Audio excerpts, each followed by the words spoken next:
Hello, everybody, and welcome to another episode of Insider Twins, or NF Twins. Not sure which name we're going to go for, but today we're going to learn about Apple AI, a new era, or is it just still not mind-blowing? So why not just jump right in? For those who live under a rock, yesterday Apple had another keynote, and there they introduced the iPhone 16, which is basically the iPhone 15. Different. I mean, in general, it wasn't really overwhelming, to be honest. Like, what is the biggest changes? Same, but different. I mean, you look at the same with the headphones, right? The AirPods Max or whatever. They just changed the USB charger to USB-C charger. They even have the same chip in there. But I guess that's enough for a lot of people. But a cool feature, USB-C charging now. Yeah, I mean, hey, here we go, ladies and gents. Yeah. So basically, Apple announced, I mean, last year they already had this a little bit introduced with the iPhone 15, but now they're also going hard on it again, that you can create emojis, etc. with Apple. You can create images. I think you can create unlimited with it even, which is kind of cool because it's locally. These models are run locally. Exactly. So you don't have to even pay for Midjourney anymore. I'm not sure how good these pictures are going to be. So you can be like, hey, I want to have an otter playing water with a wash bear. A raccoon. The wash bear is a raccoon. It's German. And then it would create it. So this is kind of cool. Also, but the cool, interesting things that I found is in the iPhone that you now have in group chats and in notes. You can have AI basically rewrite text for you, which is super nice. Imagine you're texting your boss, and you know, based on context, it knows. So you're texting your boss, and you're like, "Hey, make it more professional." You click a button. In your normal chat. Yeah, in your normal chat, which is cool. It looks super cool. The integration was in the chat. It's on the phone, right? So it looked really, really well done. For emails, you can rewrite emails, or you can have you just write notes and say like, hey, please make this a party invite, whatever. And there were super cool, interesting features which will be in the day-to-day based on, I saw like a CNET based on the interviews we had with users. They are not super excited about it. Well, yeah, but nobody is excited about these kind of tools. And when they use it, once they have it, they're like, fuck yeah, man, this is fucking awesome. So I think these little things are going to make a huge difference.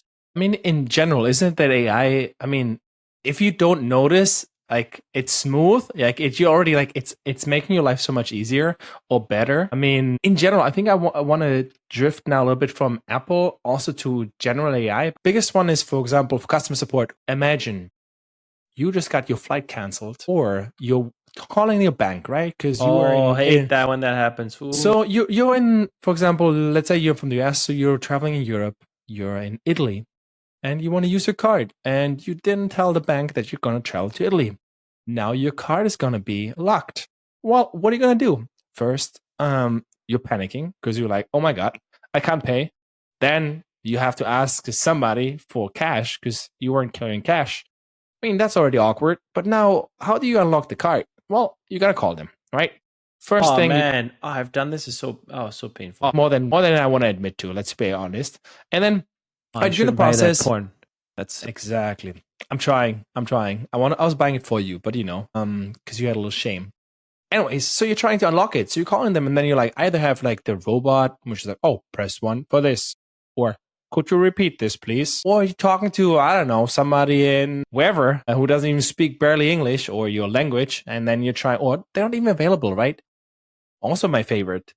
Oh, first of all, way too loud music, and then like there are 5 people in front of you in the queue, and then they're blasting music into your ears from, I don't know, 80s, 90s, which way too loud. And also the quality of the fucking music is not even good. Like garbage. Stuck in like, oh my God, it's like not even stereo. It's like, it's horrible. All right, so now it's like, all right, horrible experience.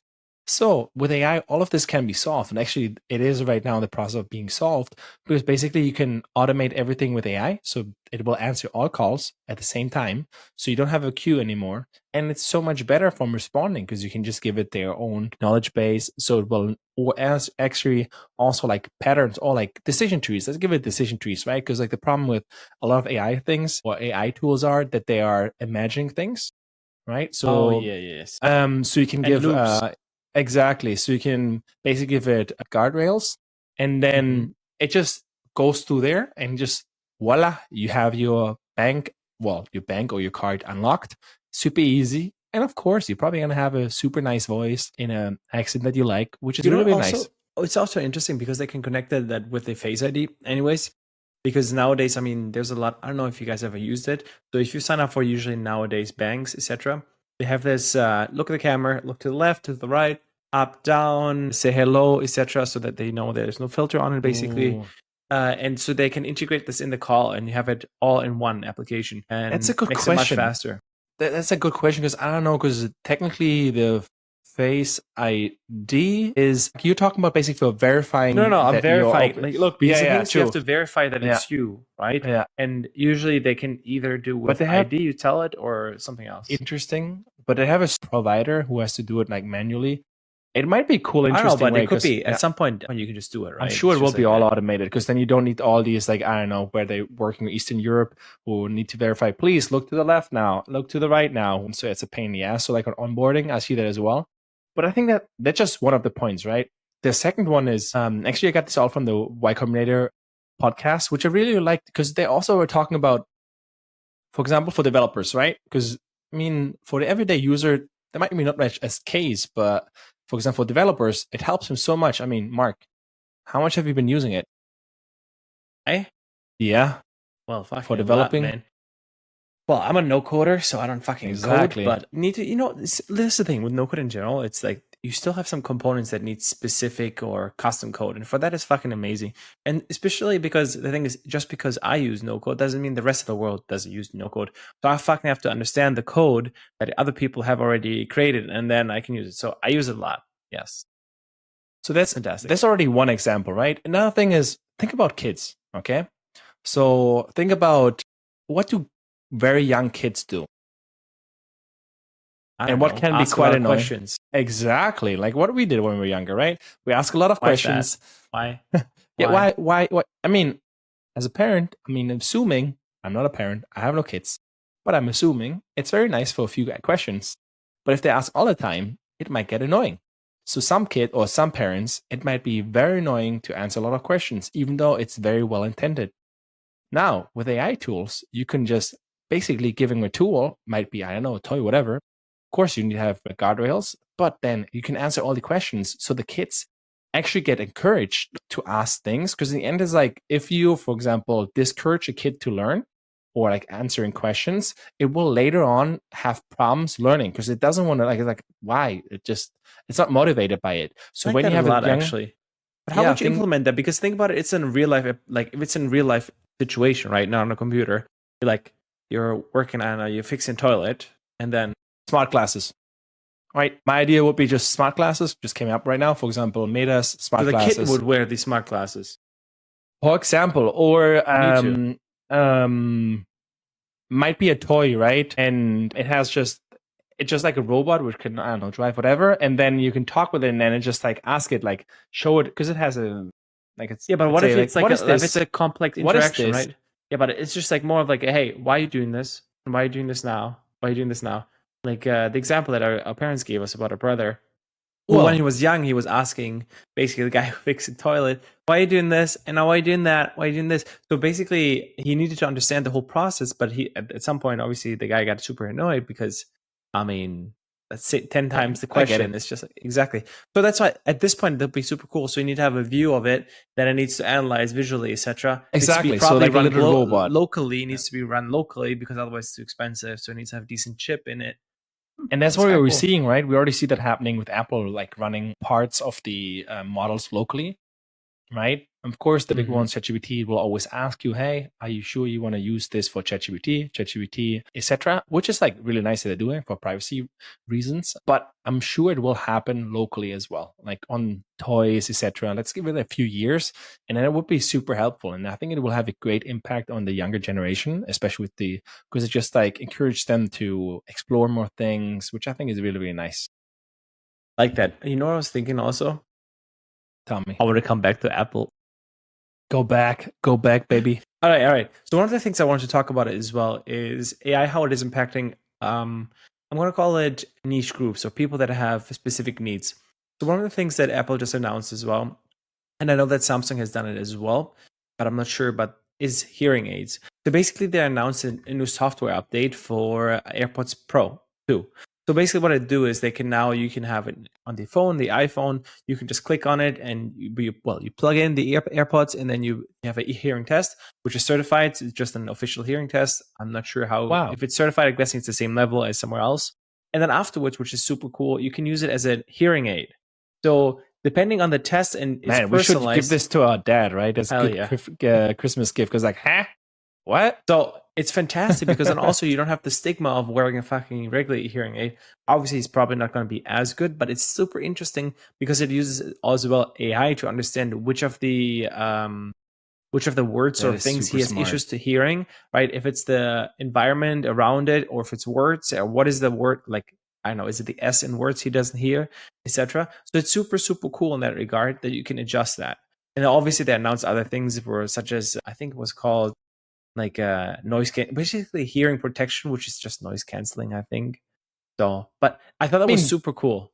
The hearing noise aid. canceling we're already using, right? So for example, we're basically using, even if it's transparent mode, right? If you go to the gym, have transparent mode, and one of these weights gets stuck between each other, and you're just like doing, I don't know, pull downs or whatever, and these weights drop.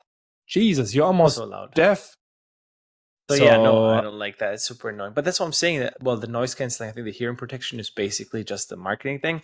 But the rest is super, super cool. I like it with the hearing aid. And also I look, because now I want to know, what the fuck is the hearing aid market? How big is that bad boy? What are you thinking, Lucas, in the world? In the world? I mean, I'm going to be, let's say, and not a lot of people in there, but I'm not sure how big it is actually in like still developing countries, but still it's a big problem.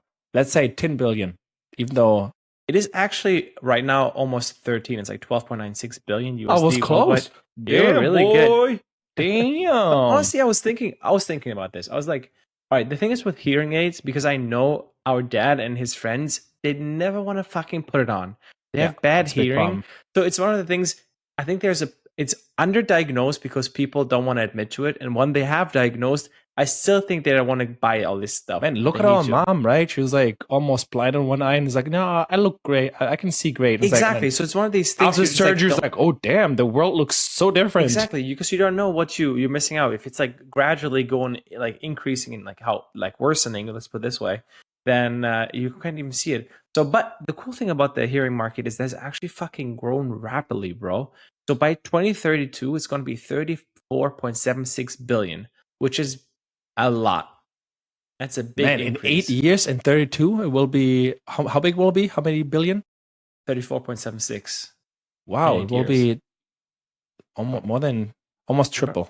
Yeah, it's insane. So one of the things, I'm not sure if that's because people will now be like, it's okay, and like all these aids look cooler, etc., and smaller, so they're more practical and not as noticeable. I think it's a mix. I believe it's a mix of technology catching up. It's like super small. They're easier to use. Maybe cost will go down as well as just like people just accept it. Because like you see in older generations, like they're getting it, etc. So same with like technology adoptions. I think it's, and then for sure, I'm also assuming then later on there will also be these like smart glasses will be more and more accepted in one point in time. Well, because the thing is, they look like fucking future steampunk. I don't know, they're like weird as fuck, some of them. So obviously, they're just too out there, and they were not practical. Like, in terms of battery, how long they lasted, etc. It's just like some of them, just like, really. I mean, look at the first Google Glasses, right? They look horrible, but then even now, if you look at the Apple things, but you're talking about, this is not VR, smart watches. It's VR. It's different. So like smart glasses, for example, the Meta Ray-Ban ones, Ray-Ban with Ray-Ban, they are sick. I want to buy one of these because like also have headphones, right? They have headphones integrated. I'm not sure they're not waterproof. So the only thing is like when it's raining. When it's raining, you're not gonna wear them anyways. When are you gonna need sunglasses when it's raining, brother? You never know. Or you want to go swimming, in the sea. Sunglasses. If you're at the beach, you never know. You never know. But also just for those people who already got super excited about all the Apple features, if you don't have an iPhone 15 Pro Max or Pro, you won't get any features. Or you need the 16. Yeah, all the AI stuff is just for because exactly, because like right? Yeah, the normal 15 has the chip of the 14 Pro in it, and This bad boy sadly does not get the AI or doesn't have the AI chip, so you won't get most of the AI features. But you will see it over the next few years rolling out. But yeah. Exactly. All right, So- ladies, I think that's fucking it. Or do you have more, Lucas? No, I just want to summarize it again, right? Because in the end, it's just like Yeah. a good summary is always great, right? Also, guys, please subscribe to our new YouTube channel, Insider Twins. Here we go. And of course, leave a comment, like button if you're still around, but I'm sure you are because you'll like all that stuff. Anyway, so summary basically of it is AI mind blowing? Well, it's not blowing our minds right now, but we're seeing it gradually, right? So it's similar to the smartphone, right? Everybody says the smartphone, my God, it was a game changer. But if you think about it, when did the smartphone era actually start? Was it the iPhone? No. Was it the PAL, whatever it's called, the Palm Pilot? Or was it the iPhone 3, right? Because like the first iPhone almost nobody bought. It didn't even have an app store, right? So it's just like we're seeing it now that iPhone revolutionized it, but it was a long period of time. The same with AI. So you can't say, okay, like this, it's like a snap of a finger, but you have to look at from a longer period of time because it's a transition, right? So Also, one of the first things version, is it's also most of the shit is in the background, right? Most of the consumers won't even notice that the AI is doing it. So Exactly. It It makes the it- regular processes make just be much smoother. guys, if you want to do me a favor, just to see that you have, go now, call any provider, like may it be your internet provider, etc., just so that you relive the shitty experience, and then wait maybe a year or half a year, and then call again. I'm assuming then you have like more and more AI in the background, and it's gonna be a game changer for a lot of things. And we've seen it also already on big e-commerce stores that are starting to implement it. So for refunds, etc., which gonna make it nice and smooth, or much smoother. Let's put it this way. Well, yeah. Agree. All right, everybody. I think that's the podcast. Hope you like it. And of course, leave a comment, subscribe, and of course, catch you next one. Peace. Peace.